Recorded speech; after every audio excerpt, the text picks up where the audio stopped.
Commissioner-designate, would you not agree that the EU, particularly in transport, should not waste taxpayers' money on expensive prestige projects which offer no benefit to ordinary taxpayers in Greece, Spain and Portugal, who are being devastated by the EU's last insane political prestige project, the euro?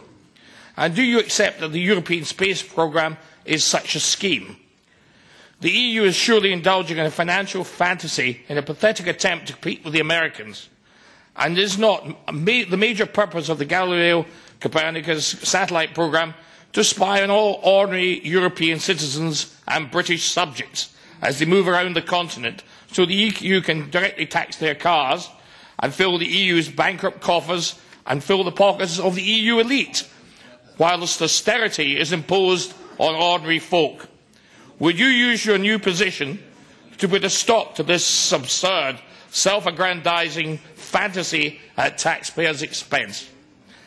Surely the commercial markets are better equipped to deal with space, Virgin, etc., who generally do a better job of these things than state or supranational apparatchiks like the European Union.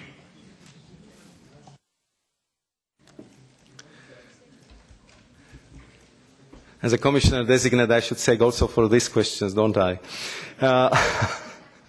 But I understand that here, of course, we are bringing to the discussion the views we consider important, and we would like to have a discussion on this issue. But I think that also from my previous statements, you would already detect that I do not agree with your description of the European space policy, and I do not agree in the description how the European money in this area is spent. Because I am absolutely convinced that Europe needs its space program. We need our independence. We need our autonomy if it comes to the access to space. And it's not only because of the prestige. I think that prestige has nothing to do with it. It's because we need it for our high-tech industry. We need it for our intelligent transport system. We need it to address the issue of the congestions in our cities.